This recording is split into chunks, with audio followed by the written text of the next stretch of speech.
What's going on, you guys? Today we're going to be going over every possible way to get iron in Minecraft. The mechanics I'll be going over are pretty exclusive to Java Edition, although Bedrock does share some aspects of this. Throughout this video, I'm going to go over multiple methods and rate them out of 10 based on difficulty, efficiency, and longevity. Difficulty level is determined by how simple it is to get the iron. Efficiency is about how much iron you can get in a given amount of time. And finally, longevity is how repeatable the method is. I'm hoping that this deep dive will offer some solutions to the dreaded 2-week Minecraft phase that even the most dedicated players seem to go through sometimes, which, as you know, leads to burnout and boredom in a new Minecraft world. Also, maybe this will introduce you to a new way of looking at the game, either by looking at the mechanics in a new light, or finding a better fit for who you are as a player and turning that into a playstyle that suits you. Oh, and one more thing. If you want to skip to a specific method, I left timestamps in the description. Anyway, you guys, with all that out of the way, let's get right into the first segment.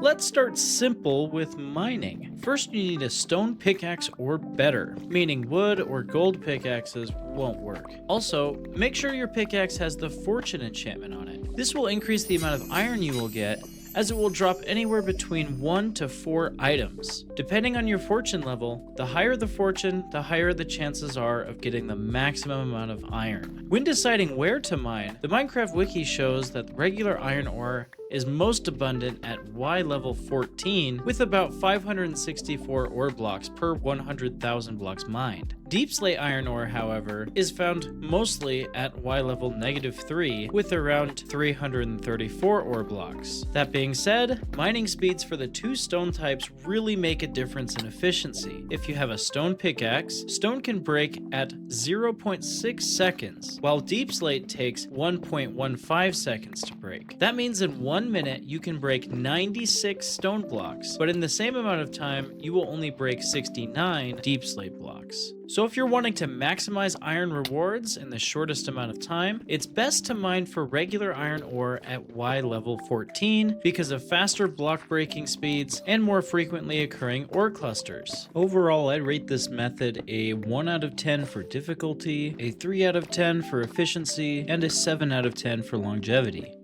But Andrevius, you completely forgot about ore veins. You're so dumb.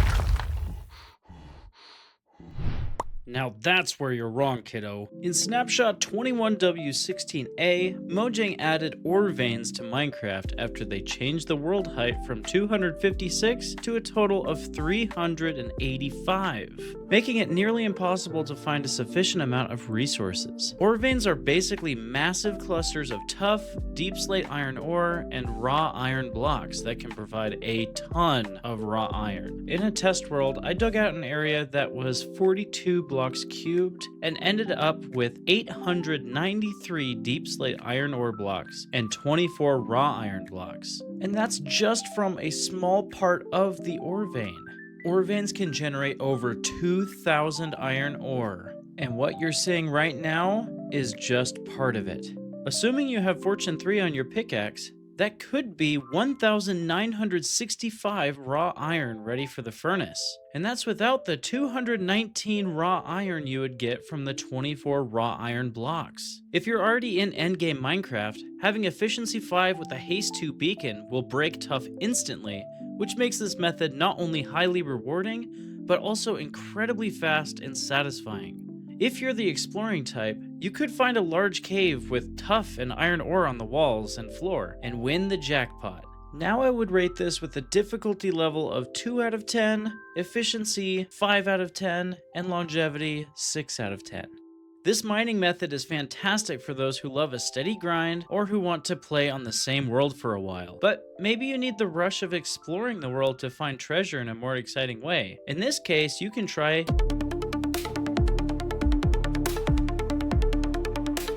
There are many different structures scattered throughout the world filled with loot chests that have a chance of containing iron. Loot chests can be found in dungeons, mine shafts, bastion remnants, buried treasure, desert pyramids, end cities, jungle temples, nether fortresses, pillager outposts, shipwrecks, strongholds, trial chambers, villages, and even woodland mansions. The quantities vary from as little as 1 ingot to as many as 9 per chest, depending on the location. If you want iron nuggets, explore shipwrecks to find treasure chests which have a 94.5% chance of containing anywhere between 1 and 10 iron nuggets. While you're there, be sure to look for buried treasure maps if you want the highest chance of getting iron ingots. Digging up some buried treasure can have an impressive 98.4% chance of finding iron ingots, anywhere from 1 to 4 ingots per chest. If you want to see me find buried treasure, check out the card in the top right. Realistically, if you craft a boat and set sail across the ocean, you will be able to find many shipwrecks fairly quickly. While you're sailing, you could look out for cold ocean ruins which have suspicious gravel, which has a small 6.7% chance of dropping an iron axe, which I guess could be smelted into a single iron nugget if you wanted to. Probably not though.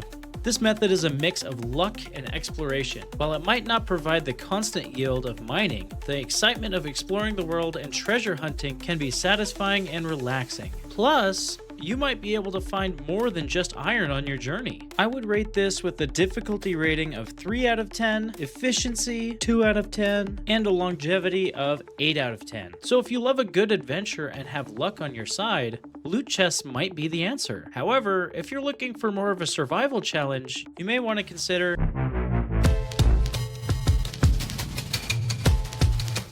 Now let's discuss piglin bartering, a method that's as much about risk as it is about reward. When you trade with piglins, you offer them a gold ingot in exchange for a chance at getting iron nuggets, or even a coveted pair of iron boots with soul speed. Sounds cool, right? Well, here's the catch. The odds aren't exactly in your favor.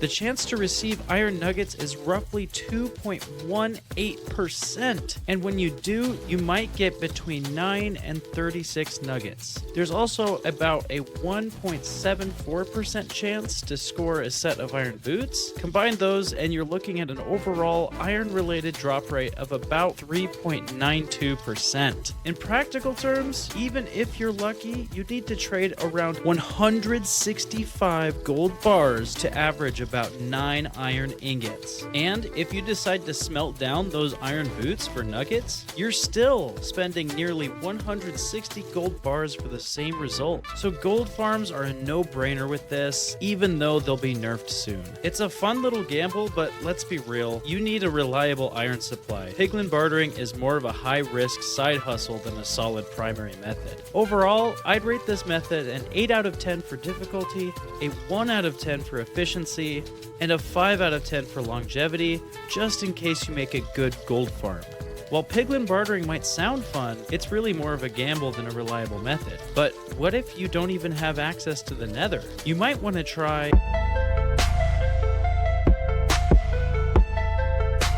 moving on to zombie drops. To get iron from zombies, you need to defeat a lot of these guys. On average, you have to kill about 121 zombies to get 1 iron ingot if you're not using any looting enchantments. With looting 1, that number drops to around 87. With looting 2, it's closer to 67. And with looting 3, you might only need to take down about 55 zombies. Let's put it into perspective with your weapon durability. A wooden sword, for instance, has 59 uses and delivers about 236 points of damage before it breaks. Considering a zombie has 20 health points, one wooden sword could take out roughly 12 zombies. That means that you'd need about 10.2 wooden swords for every ingot of iron if you're farming zombies without looting. Now, if you upgrade to a stone sword, which has 131 durability, delivering about 655 total damage, you're looking at roughly 3.7 stone swords per ingot. This method might be perfect if you're playing Skyblock and don't have any iron to start with. It's a workout as much as it is an iron source.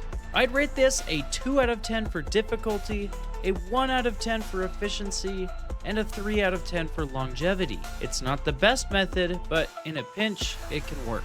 But if you enjoy the challenge of grinding mobs, you might want to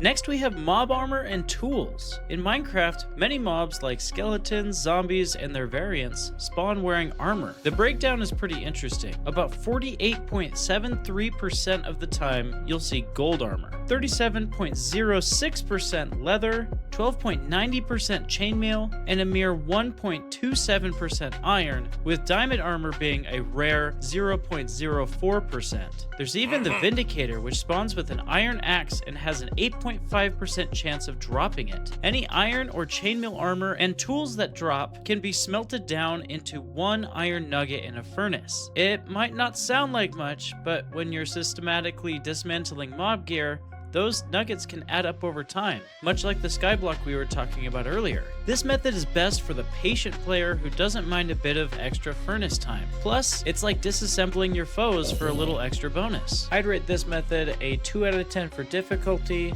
2 out of 10 for efficiency, and 5 out of 10 for longevity. However, maybe you are more of a peaceful player who doesn't want to grind a bunch of mobs. In that case, you can try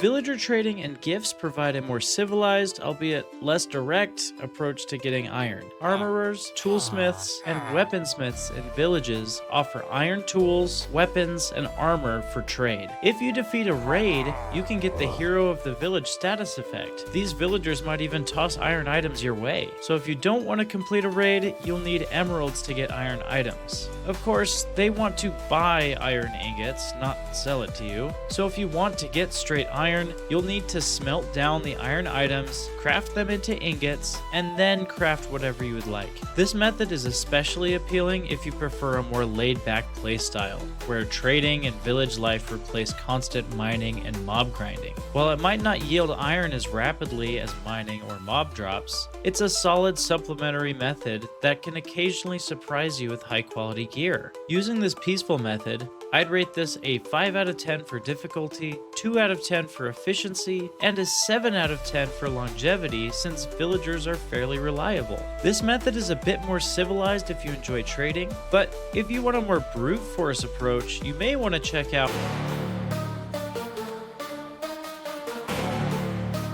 Let's break down the sheer power of iron golems, the ultimate living iron factories in Minecraft. These incredible beings drop a steady 3 to 5 iron ingots every time, making them a reliable and somewhat automated source of precious metal, no matter what your looting setup is. Every golem is like a living, breathing iron mine that boosts your resource reserves without forcing you to break a sweat. Taking one of these big guys down is actually not as hard as one might think. Stacking just 3 blocks under you leaves the golem in reach for the player, but just out of reach for the iron giant. That being said, iron golems can spawn in 3 distinct ways. They can be summoned by villagers if there are 5 or more together with beds, workstations, and a chance to chat with each other. Also, if there are 3 villagers, each with workstations and beds if they're scared by a zombie, or a player can build with iron blocks in a carved pumpkin, but if you're trying to get iron,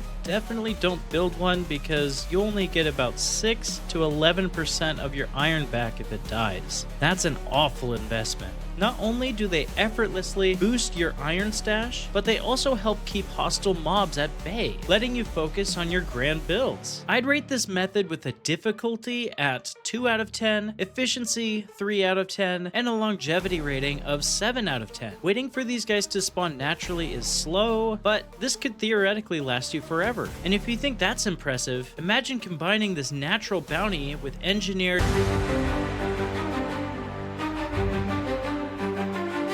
Finally, we arrive at the big one.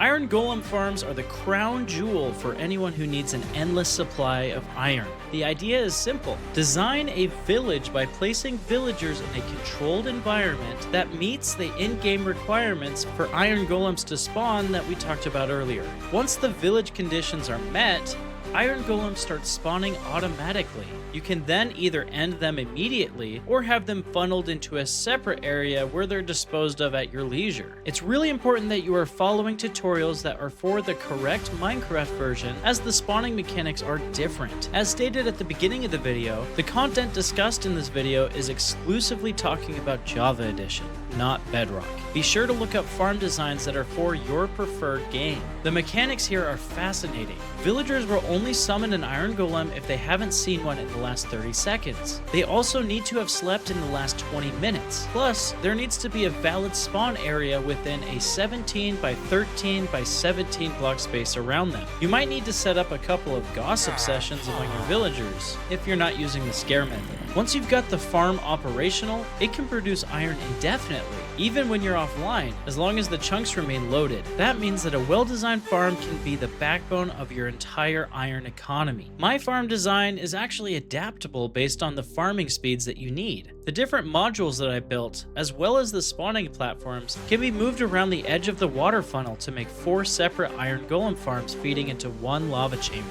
With the redesign, you need to get 3 more zombies and make holding cells for each of them. Alternatively, you could make only 1 villager module and keep the rest of the spawn platform as shown in my last video. Both of these modifications can make the iron farm more efficient or just easier to build depending on your choice.